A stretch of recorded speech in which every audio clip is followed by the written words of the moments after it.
I have not written questions in advance, as was suggested we all ought to, for the reason that I knew that there would be this meeting. And what I wanted to do was to have a say as a technical man who worked for 40 years on highways and town planning as a chief officer. And I thought I would put forward some technical omissions in what the District Council have done. For example, they have not looked at experimental traffic orders. I'll tell you a small story, if I may, very briefly. When we installed disc parking and one-way streets in Harrogate, the District Council were very concerned, and so were the elderly people, that if we put in one-way streets, people would be knocked down because they're looking the wrong way, right? So we sympathised and we said, we will try the scheme for 3 months in an experimental traffic order, and if we are wrong, we will withdraw it. Yeah? And we were able, therefore, to get the scheme ahead. And as you know, if you know Harrogate, we have one-way streets and we have disc parking. Anyway, I'm not going to talk about that. I'm going to talk about the omissions. But first of all, let me say, these lack of responses, admittedly in a pre-consultation thing, would give the likes of us the opportunity to go to a public inquiry on appeal. And the planning inspector, and I used to know many of them because I went to many public inquiries in my career, they would throw out their scheme as not just missing bits here and there, but as incompetent and not subject to the data that was required to be done. You see, my question... my question is this. What has been done in the way of parking duration surveys? Parking duration surveys? What are those, they ask? They don't know, otherwise they would have done them. And if they'd have done them, they would have done them in the summer and the winter, not as the books say in sort of working areas once or twice, but to get the seasonal range. Now, I will help the parish council in proceeding with these kind of things, because I've done many of these in my time. Of course, I'm long in the tooth now, in fact I'm even missing one, but I still remember how this was done. And I have spoken to the guy in the caravan. He's a nice enough guy, but he's comparatively young, and he was told to do a parking scheme. Well, he's done that, but he hasn't looked at all these other issues that have been raised on your questions. And I'm saying that it is technically flawed because A, there's no quantitative data as to how parking goes on. The other questions you've all asked. And also, it isn't the right vehicle either. They must do, on a controversial scheme, if they have sense, an experimental order. They have not considered either disc parking. Now, disc parking... Mr. Turner, can we We can. I'll show. Well. I'll leave it.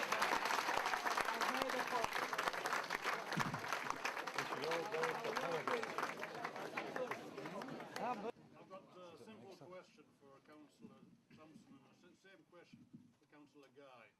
Are you for these proposals or against them? That question was for Councillor Guy, are you for the proposals or against it? Anne Thompson. Sorry.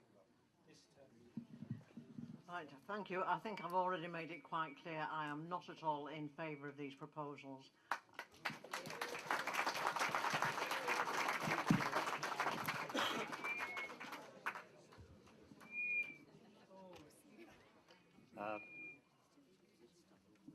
I could reply simply by saying neither am I. However, I think it's really important that we pick up a point here, and that is that currently, even though we're not happy with the procedure, it is called pre-consultation, which is a novelty. But it is important that everyone does formally write in. Now, I've drafted this little letter, and it says, "Dear Mr. Mullen, I do not think your proposals have been adequately explained. From the information provided so far, the proposals do not appear to be in the best interests of the town as a whole. Parking is rarely a significant problem in the town. Resident permit parking areas will be detrimental to daytime parking for town centre users, residents and visitors alike. The imposition of charging for parking in the town area will be detrimental to trade and the future viability of the town centre.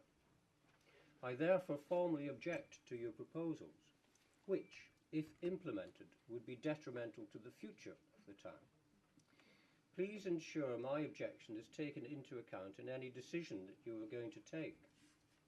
Now, if you agree with my thoughts, you can go to Gosney's and get a copy of this letter and put your name and address at the bottom. And I will come and collect it and take it to the library so that there are written formal objections.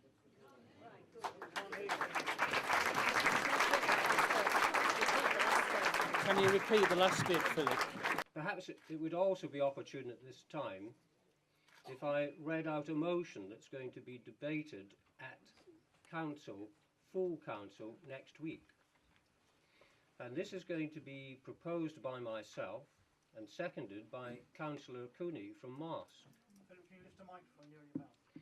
And what this motion says is that this council, that's Redcar and Cleveland Council, withdraws its current proposals for on-street car parking charges in Saltburn, residents-only permit zones in Saltburn, additional extensive limited waiting areas in Saltburn, and that no further town centre management proposals for on-street parking restrictions in Saltburn be considered unless there has been full prior discussion with relevant interested parties and the Scrutiny Board has considered this council's policy on car parking in the borough. So that will allow a full public debate.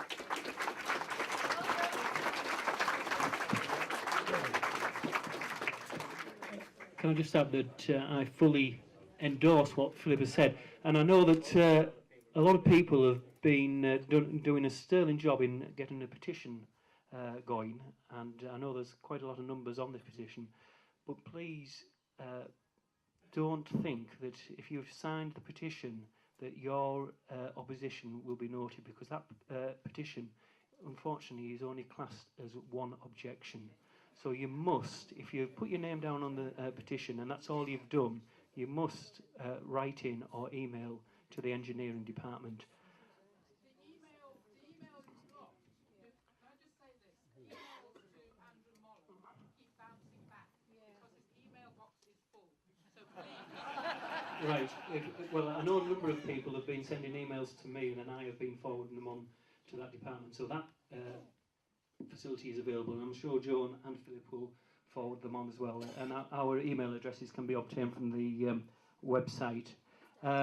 The pre-consultation is extended to the 16th of January, and here's a scoop. On Saturday between 10 and I think it's 4, the consultation caravan will be in the square.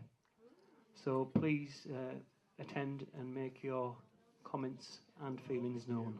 Thank you. Thank you, Councillor Smith and Councillor Thompson. We have a number of people wanting to ask questions, so I'm going to take them in order. The first one was Councillor Lambert, then I'm going to come to that corner and then over there. So first of all, Councillor Lambert. Hi, I'm John Lambert. I'd like to just make the three ward councillors aware that there isn't really a parking issue in this town. It's amazing. It's amazing how short a memory people seem to have.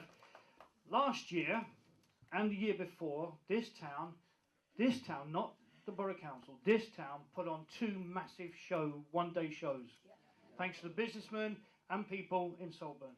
Now, the council and the police figures for 2011 show was 15 to 20,000 people attended. Did the town fall apart? Did North Yorkshire fall apart? No. Everybody got on with their life and worked away. Last year, there was another air show put on, and the council figures and the police figures are 10 to 15,000 people attended. More importantly, the Catnab car park was turned into a stunt arena. So there wasn't even a car park down there. And did the town fall apart? No. Did Gisborough fall apart? No. It's a fallacy. We have no real parking problems. We do have inconvenience. I don't think anybody would deny that. Now, my question, pretty much been stopped by Philip's announcement there, which I think is a great idea, that somebody needs to get hold of Councillor McCluskey and her people and say to them, look, either you're an honest councillor or you're somebody who's trying to do something underhand.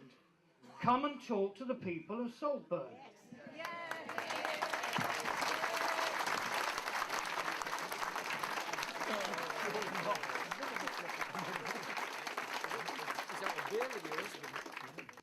As many people in this room will know, a lot of hard work went into keeping Hunter School open on 2 occasions, and I'm wondering whether, if all else fails, we can take some similar recourse.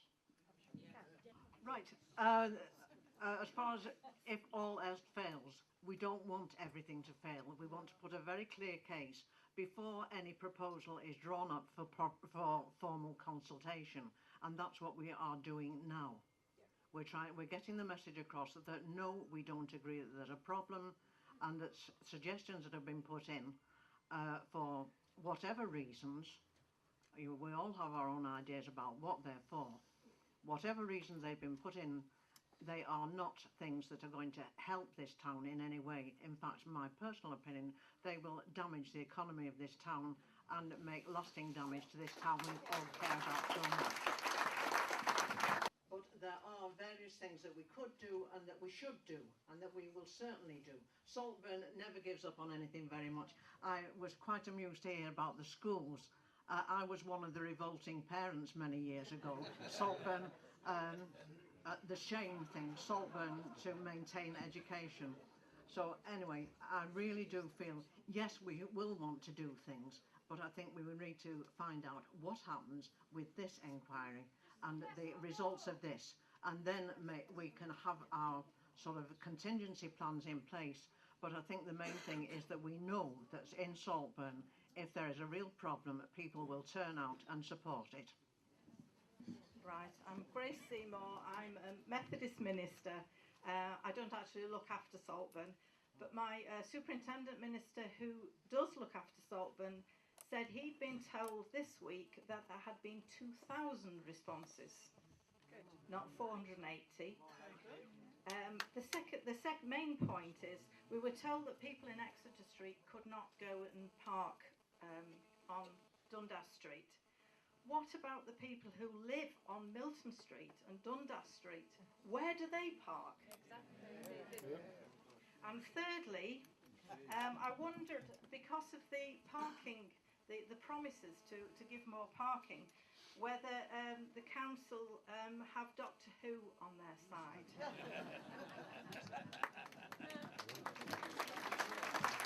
Right, in relation to occupants of Milton Street, and that also applies to Dundas Street East and West, we have multi-occupied premises there. Basically, I would have thought that if you've got a vehicle, you would be issued a parking permit, and you would have to, for example, if you lived in Milton Street, you would have to park in the dual streets, and obviously if you lived in Stanhope, Cleveland or Exeter or any of those streets, on Dundas Street East and West, then you would have to park in the residential parking areas off Dundas Street East and West. And exactly, there is no room, and the officers have been quite open in saying that there isn't enough parking spaces in the dual streets for the vehicles that are already there. So it just snowballs along the streets, and then where will it eventually end? As I've already stated, across the road, and that creates further problems for residents in those areas as well. So it doesn't solve anything at all. The amount of responses, now this has been varying for weeks. Sometimes I've been told 1,000, and then today, when I spoke to the engineer, he said that he'd had, I believe, 450 emails, and then approximately about 150 letters. But we're getting various reports of complaints. Well, apparently he was handed a box full today from the library, which is good. And of course, you still got time to make your comments if you already haven't done so. I am Councillor Story, but I'm a member of the Parish Council. This is a question really about process, I guess. We've been told that the portfolio holders, that's the sort of cabinet member with a particular function to oversee, are empowered with the executive powers to make decisions on the matters such as the implementation of this parking scheme. And we've been told that if Councillor McCluckie is persuaded that it is a reasonable idea or a good idea for SALTBURN, then she has the power to put this scheme into motion without recourse to any widespread debate in the council. I would like to know, as a parish councillor and as a resident of SALTBURN, what needs to happen to get that process overturned?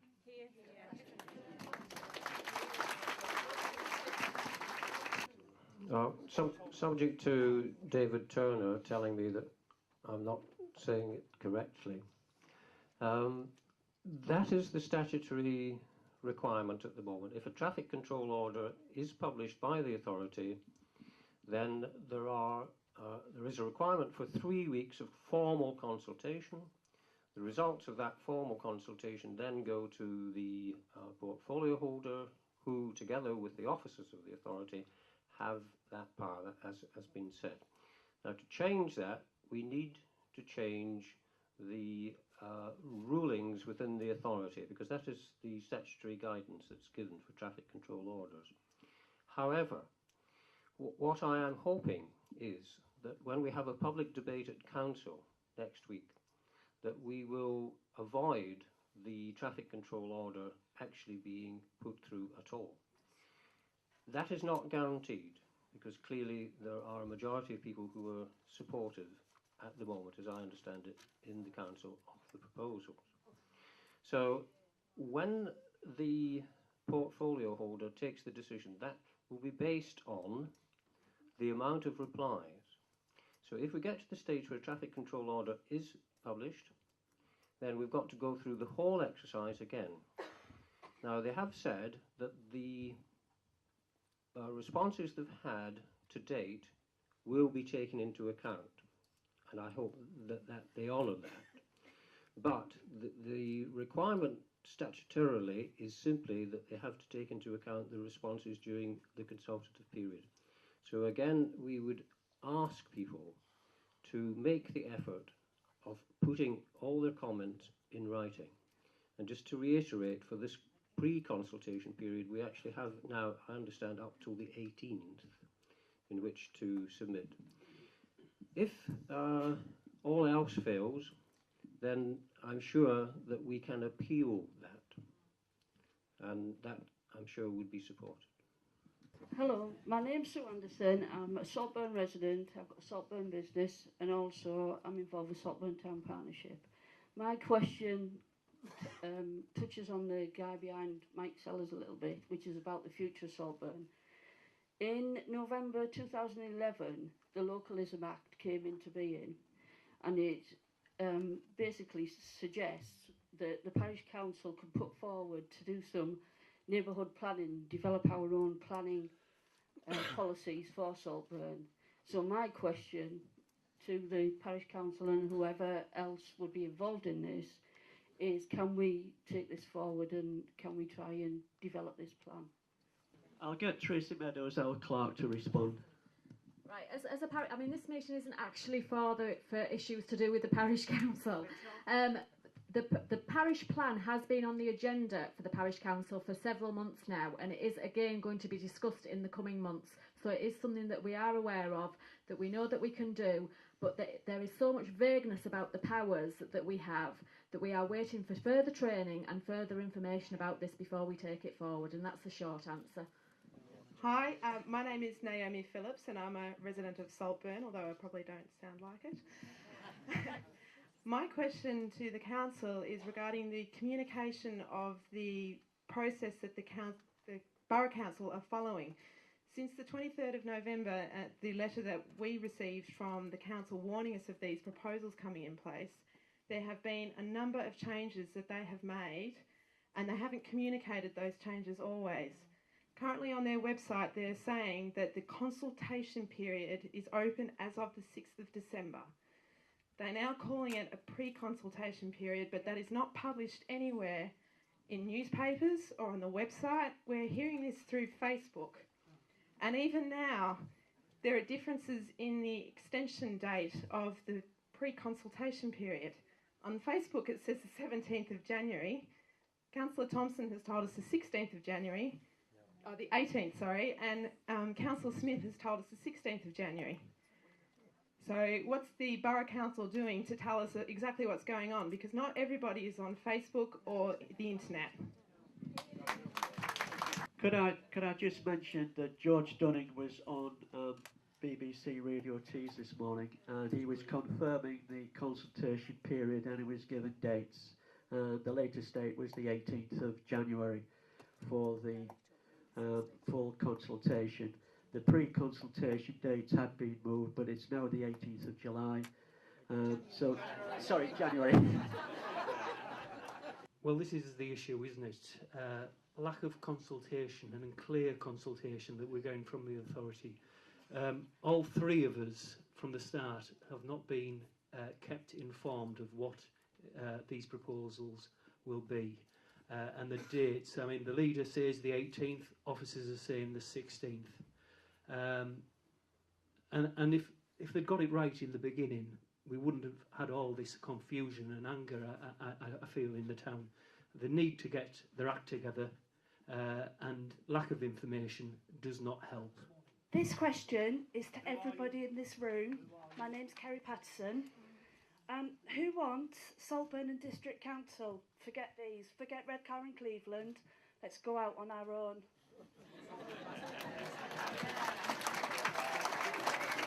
In relation to Councillor George Dunning on the radio this morning, who repeatedly said the parking proposals in Saltburn were the very last part of the jigsaw from the council's parking services strategy. I have today spent 4 hours on RCBC website because it happened to be my day off work.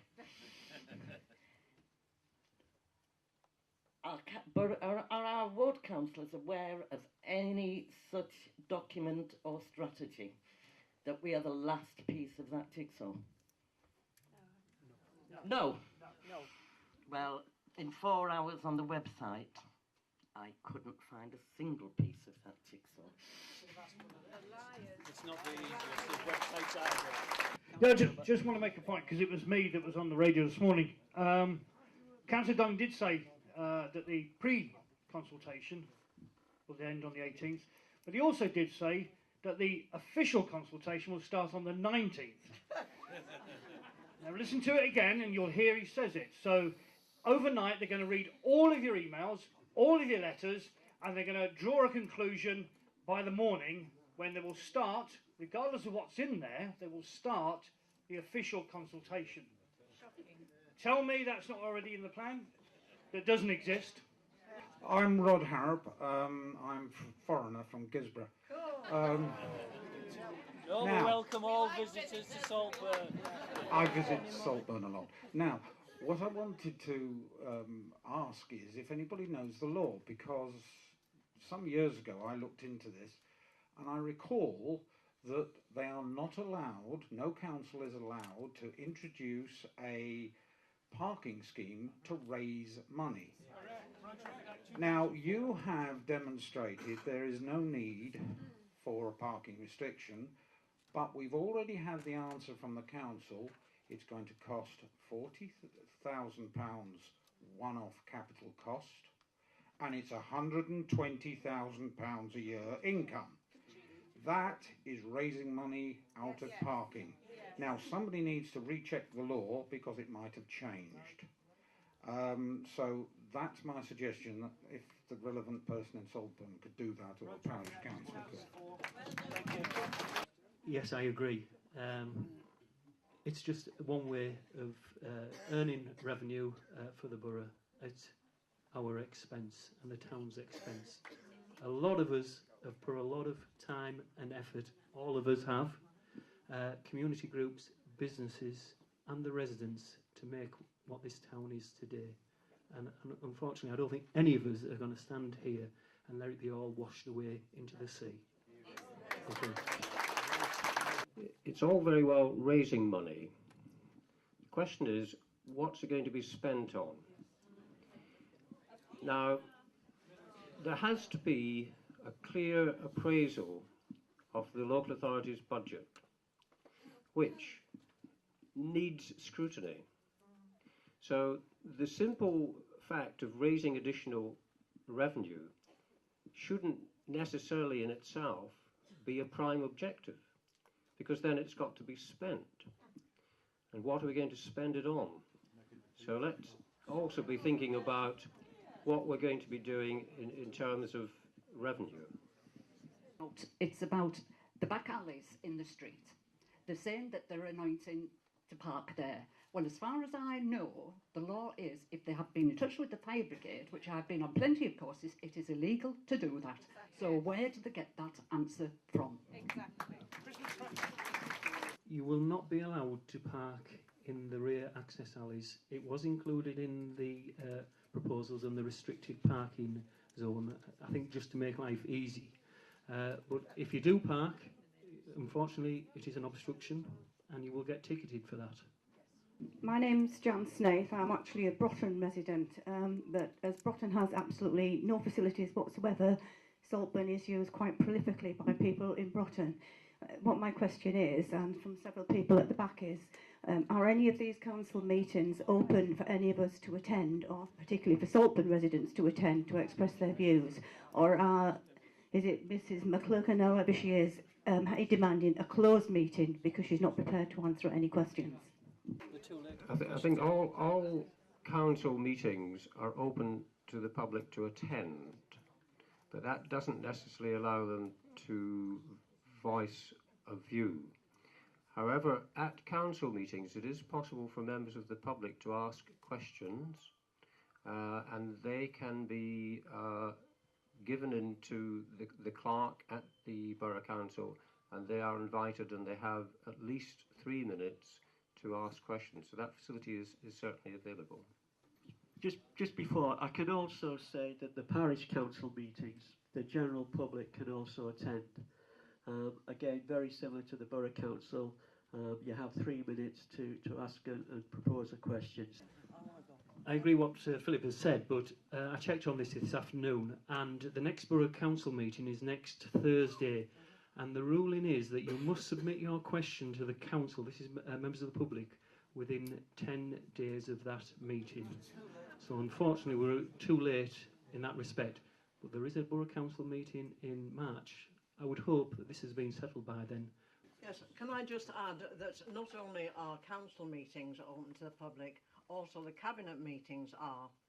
But when a large number of people attend, it's always a good idea that one person can act as a spokesperson, and it's also a good idea to put what is going to be said or some clue about it, so that the information is available and people can give sensible answers at the meetings, but they are all open to the public. Jenny Finch, Saltburn resident.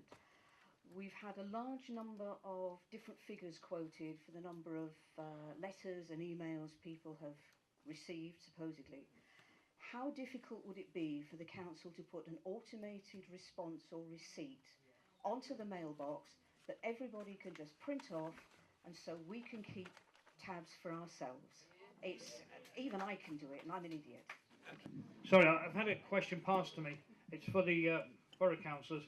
And it says, will the money from the parking charges, or does the money from the parking charges have to be spent providing off-street parking? It has to be, rather. It has to be used to help provide off-street parking, or it used to be. That's obviously from our parking residents. So that was the law, that any money raised from parking charges has to be spent on providing further off-street parking. Are you aware of that?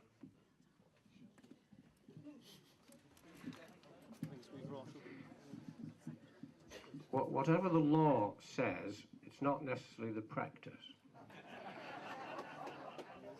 We have asked repeatedly for the revenue from car parking and what the overheads have been in collecting that revenue. We're still waiting for the revenue figures, and we're advised that the ability to attribute costs isn't straightforward, partly because of the number of cost centres, and partly because of the number of cost centres that cover more than one activity. So we're still waiting, and we'll probably be waiting a little while longer. Right, so I'm Sally Melvin, long-time resident of Saltburn. Not born here, but been here a long time. It's just a practical thing, really, to ask our councillors. Do you think it's worth, then, for those of us who've already written, that if this does go to we now understand this as a pre-consultation, and it could go to a consultation, that when it goes to a consultation, that it is really worth our while if we all write again? Is that really the best advice? That we just all write again? Yes, I think we're all in agreement in relation. Not John? Go on. Well, I think you should, and it just drums it into them that we will not stand for these proposals. And this pre-consultation, they say, is that they're doing us a favour because they're giving us a heads up. I don't think it is. John, I'll let you speak. Yes, I agree with that. I don't think it is a favour. I think it's caused more problems than if they'd just gone boldly into it. But I would have preferred it if they'd done things in a different way and told us not only with the sort of things that were going through their heads about what might happen, but given us some clue when they were about to start doing them. And as ward councillors, we have not been kept informed, and this is something that I have raised very strongly in the last few days with the senior officers and with the other members of the cabinet. But we were assured right at the start that if people put their comments in early, that they would not be required to go again. But I do tend to sort of, if I have to say something twice, I'll say it twice, and I tend to be thinking that's what I'll be doing, even though the mayor said we don't need to. It will leave somebody needing to check if we were sort of said it twice or if it's two separate people saying similar things, but that is not my problem.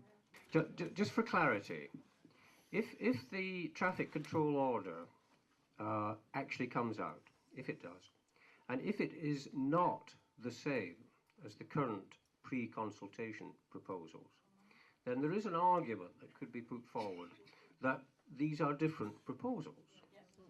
So the answers that you gave to the first proposal may not apply.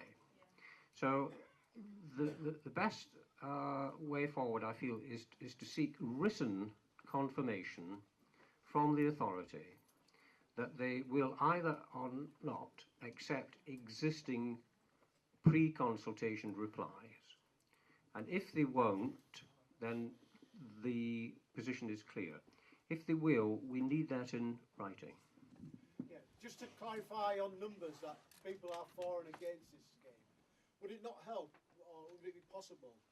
Not everybody likes to write letters in or go and sign things and send them in or go on emails and things. Would it be possible to have a ballot for, against, and have a vote for all residents and businesses in Saltburn? That you could actually just go and vote in a trailer like you did for the police commissioners and different things. Would that be possible, or is that... Like love it, hate it. Yeah, love it, hate it. I think, unfortunately, Vic, that is not the system. You've got to write in, and they have then got the evidence whether you are for it or against it. I would have thought that would have had to be we can do that. That would have to be a community-led event. Oh. Apparently, it costs £15,000 to hold a referendum. We have had a question from somebody in the corridor that we've been asked to read out, and it says, can we ask the council to postpone proposals until after we see the impact of the new ASDA? Well, I think I brought that up as one of my first points. ASDA will have an impact on this town, and we do not know what it will be. And also, I think under the present economic problems that we are suffering, this is just an atrocious time to try and bring in these parking proposals. ASDA will take custom from this town. And let's face it, if you've got to pay to shop, where are you going to go? Here, where you pay, or to free parking for ASDA? Bill Ray, resident. We talked about a referendum. Could we not just simply have a show of hands here so that you could take back a rough estimate of the views of the people who attended? In the audience, we do have some Labour members of the council, and I do thank them for coming this evening, and they can report back to their colleagues on the feeling of this town in relation to these parking proposals. So I will ask, who is against these parking proposals? And for? Well, I think you can clearly see that as unanimous. I'm Tony Smith. I've been a resident for 32 years in Saltburn, and I've done quite a lot around Saltburn. The answer to the question about the letters, if they're not counting the first lot, what they're going to do about the second lot? And the other one is, before the whole panel disappears, is does the panel actually think that this is a done case, and this is just a small screen to put us off from this year, next year, or year after? We are the last town, when you look at it, that has no pay and display in the town centre or residential parking. No, I'm saying in Redcar and Cleveland. Well, Mass, yes, but sort of resort and larger town. But there's another thing. Mask could be the next, couldn't it? Quite clearly, because it is a revenue making exercise. And well, we would hope that they are going to take notice of them, and I'm sure they will take notice, and of the strong feeling that is being felt tonight here. Many other people remember when the council installed lampposts on the coast road, and it just looked like a complete wall, and there was that much public opinion against it. Within 24 hours those lamp standards were down. So I think the same thing can apply here. If we have that much public protest, we will be counted. Hello everyone, my name's Heather Simpson and I was born in Saltburn. What I would like to say, I was going to say about the lampposts along the coast road at Redcar, but what I would like to say to all of us is, if they do put parking meters in and they do put residents parking in, why do we have to take any notice? Why pay the fines? Why not just boycott it all? And then what will they do? They won't get any revenue, will they? They'll just boycott it. Thank you. Councillor Smith. As an ex-officer of the law, I don't think I can support that proposal. Hi, my name's Phil Cosson. I'm a resident of Saltburn. I wanted to know whether the council could ask Sainsbury's what their intentions are to park the to pay for the car park there.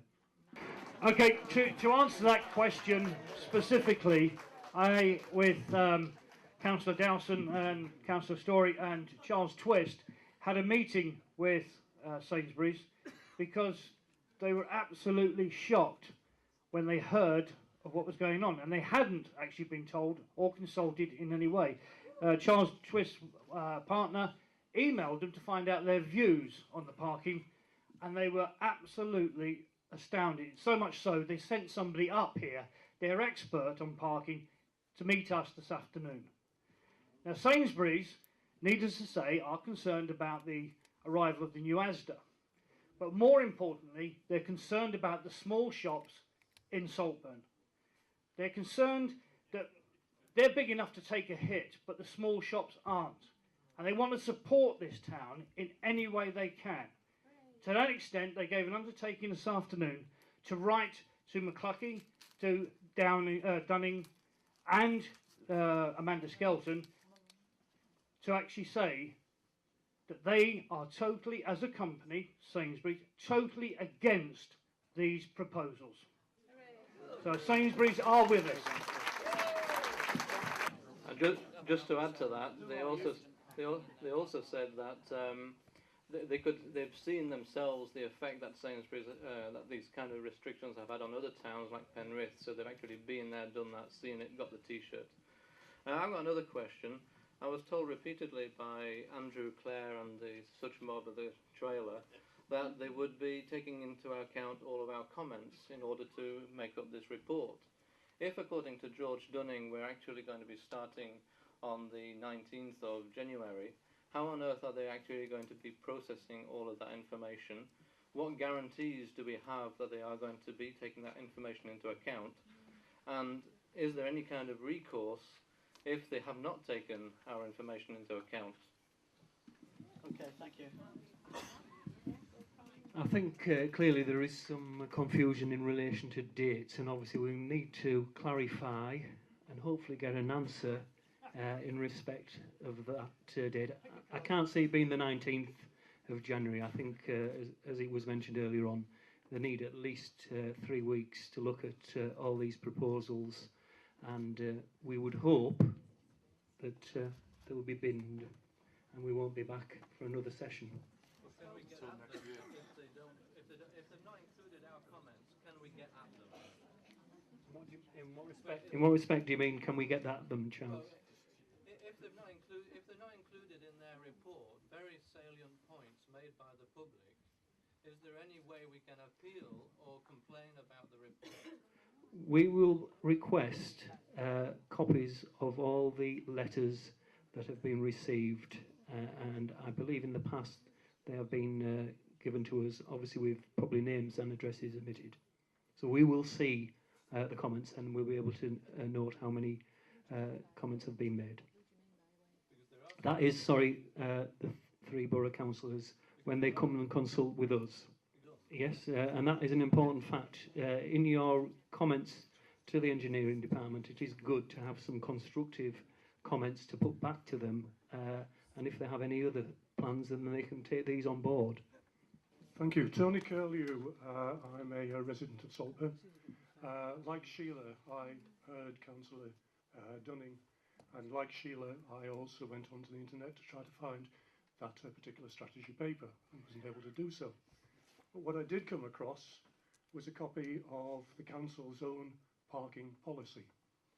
And that's well worth having a look at, because the council are clearly in breach of some major parts of that policy. One of the things that it says there is that when they are going to introduce parking schemes, they must, as part of that scheme, demonstrate the benefits which will accrue to the community. They've not done that. I also, at the time when the consultation started and visited the caravan, I said to them, okay, what is going to be the impact on other parts of Saltburn which are not covered? In simpler words, people would start parking in the Bleetham Street and the River Streets. It's what's known as displacement parking. Again, the parking policy of Redcar Council states that as part of the parking proposals, they will undertake such an assessment. Yes. That has not been done. So quite simply, they are continuing to be in total breach of their own policy. Yeah. What more can you say? The residents' parking streets contain a number of businesses. I'm thinking of the sale room, maybe the biggest one, doctors' waiting room, doctors' surgeries. How are these businesses going to be affected by residents' parking? Where are they going to get their customers from? Yeah, you're right, they're not. And this is a grave concern. The sale rooms, how long has it been running in Saltburn? It's a well-established business that also brings in people from the surrounding areas who spend their pounds in our shops. And this will have a great impact on them. The spa is another example, who will miss out on passing trade, and it will be the demise of some of our well-established businesses in this town. And I'm also thinking of the farmers' market, because these parking restrictions will affect the many people who bring their wares to Saltburn. They won't have anywhere to park all day to sell things at the farmers' market. My name's Martin Nesbitt. I'm a local tradesman. It seems to me that every single person in this room is against this parking. And it seems that the councillors are also against it, and we're given lots of information, but lots of information they haven't been given. So I'm just wondering, what power do these councillors have that we don't? What the councillors, but what strength do you have if they make a decision? Where's your power?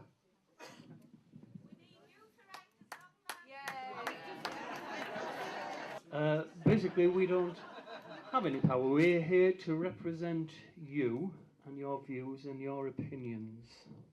In the end, it will be down to the portfolio holder, Helen McCluskey, who at the present moment will decide on this policy.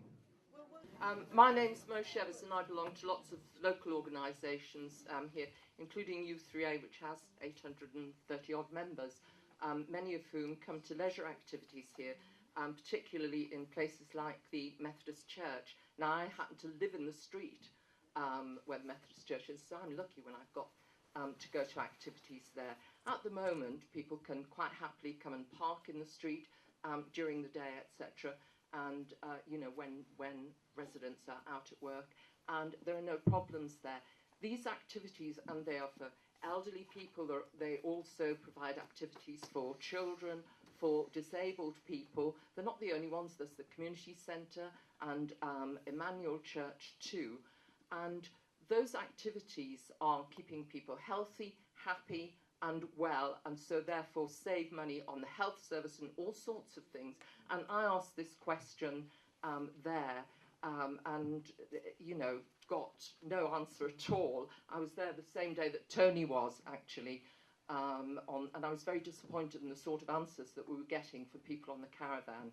The only thing that they said to me when I asked why they were doing it was, we're the only place, we're the last in line, as somebody's already mentioned, to doing it. And they mentioned 3 places. They mentioned places like Middlesbrough, which isn't in our borough anyway, and they were talking about Stockton. They talked about Redcar.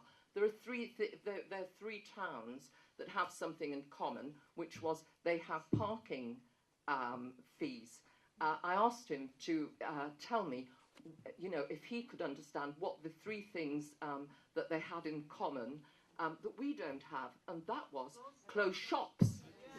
We don't have any. We don't have virtual shops. We've got real shops.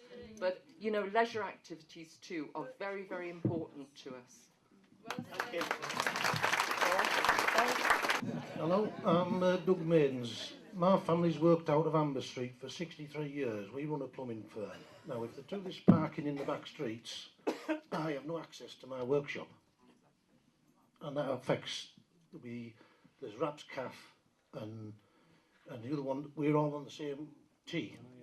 We can't get our trade bins out. If anybody parks in those back streets, us three are just finished. So I could lose 50% of my business that way. And not only that, I have 5 vans. So I have 5 lads who come to work, and I'm allowed 1 parking spot. And I've been there 60, well I haven't, but my family's been there 63 years. You have done. I might as well have been. So what do they do about, I need to know exactly what I can do. I have 1 parking space for 5 vans. If your business folds, how many people will be on the unemployment list? 10. So economically, it just doesn't make sense, does it? Hi, I'm Helen Williams. I'm a very recent resident, but I don't know what difference that makes. I've got an opinion. I just want to make the point, first of all, that this Redcar and Cleveland Council seem to be in the habit of starting grand schemes that then begin to fall apart before they come to anything. This is the council that has stopped doing emergency welfare loans because of the expense of trying to chase them up, and they're actually making grants because it's cheaper to give people money than trying to get money off people who don't want to pay. I just see the parking scheme is going to end up as a glorious, glorious misadventure. We're going to be covered in parking meters, and people who don't want to pay won't pay. We will, because they know where we live, and we'll pay because we want need to park near our houses. But people who come through and don't pay won't be pursued, and there won't be the income generated that they think they're going to get. What importance does Redcar and Cleveland give to local businesses who I feel definitely are going to be affected by restrictions, and particularly in our business where some of our clients come for a 3 to 4 hour session?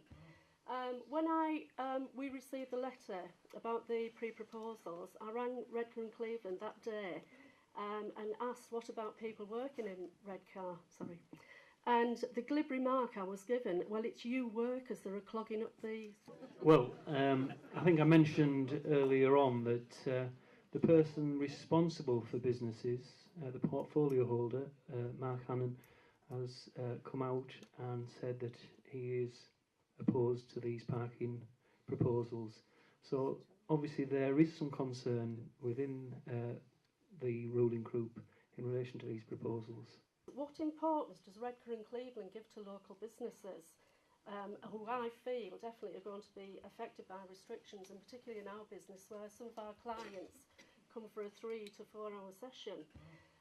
When we received the letter about the pre-proposals, I rang Redcar and Cleveland that day and asked what about people working in Redcar, and the glib remark I was given, well, it's you workers that are clogging up the streets. Thank you, Stuart. So, are there any more questions?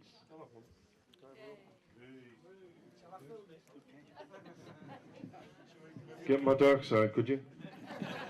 Hey, the old ones, my name's Craig Hornby. I live just round the corner on Milton Street, and when you talk about the power, Martin asked, what power do you have? Well, the council has the power to pull the plug on this tonight, because last week we saw the volleyball thing, the volleyball gate fiasco, and it's now kaput. And I was down there the other day taking a few pictures of the guys putting the mud back where they'd raked it up the day before, or the week before, you know. The JCB wasn't there because the grave diggers had asked for it back because they'd borrowed it off them. And you talk about they have the power also to knock this on the head and not waste time on a proper consultation, because they've had an amazing response where I would say they don't get this kind of thing in the town and the area. Now, I was involved in the Courtham campaign with Chris McGlade and the Friends of Courtham Common, which was a 5-6 year epic battle to stop the council imposing a housing estate on the seafront and the complete loss of Majuba Road, reduced to a tiny car park. Now, the people there took the council said it was a done deal, and it wasn't, because the protesters took them to the local court. It went to regional court. It ended up in the Supreme Court in London, and the council were beaten into the ground by the law lords who threw it out, and that land on the seafront was kept for people to go to in the summer. The Majuba Road car park, you know, in the summer holidays and good weather, it's a chocker, that was all going to be lost, and people hadn't a clue because the way they sold it to the people was it was a leisure scheme. But there was massive question marks over the funding of the leisure scheme, which was for the region. It was a regional attraction, the biggest thing the borough had ever seen. When they were asked about a traffic management survey for Courtenham Road and Majuba Road and the rest of them, the information they used was based on a scheme that was carried out by Scarborough Council for a scheme in Scarborough. So they used the data from Scarborough and just planked it on Redcar and Cleveland. Now, the way they go about things, I was amazed by what the Friends of Courtenham discovered, protocol breaches and all kinds of things. And I documented it all in a film that was shown in the House of Commons 3 years ago. And we showed it all over the area. And I wasn't sued by Vera Baird. I've got a lot of them here if you want some. Right, so at the end of the day, even if McCluskey ignores all this and they try and railroad it through, we can take them to the High Court if we need to, and we never give up fighting. I've spoken to the Mayor of Yarm.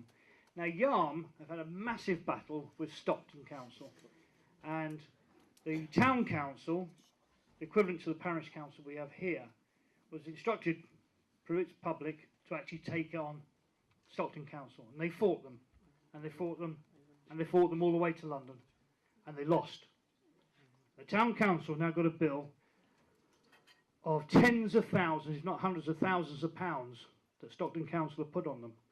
So be aware, if we go all the way, if we have to go all the way, we may be putting the charity bowl out to you lot to help fund this. Okay, so the key, I've spoken to the Mayor of Yarm. Now, Yarm have had a massive battle with Stockton Council, and the Town Council, the equivalent to the Parish Council we have here, was instructed through its public to actually take on Stockton Council, and they fought them, and they fought them, and they fought them all the way to London, and they lost. The Town Council now got a bill of tens of thousands, if not hundreds of thousands of pounds that Stockton Council have put on them. So be aware, if we go all the way, if we have to go all the way, we may be putting the charity bowl out to you lot to help fund this. Okay, so the key here, having spoken to the Mayor at Yarm, was he says if he had known what he knows now, he would do it himself. And he's asked me to ask you to push and push and push and prevent the council going to statutory consultation. Once it gets there, it's downhill for the council. And they fought against it and they lost. So be aware, if we allow them to ignore us, if we allow them to disregard the suggestions you've made and to disregard the complaints you've made, they will go to statutory consultation, and we pretty much will be fighting uphill from there. There are a lot of money and a lot of expense which we don't have.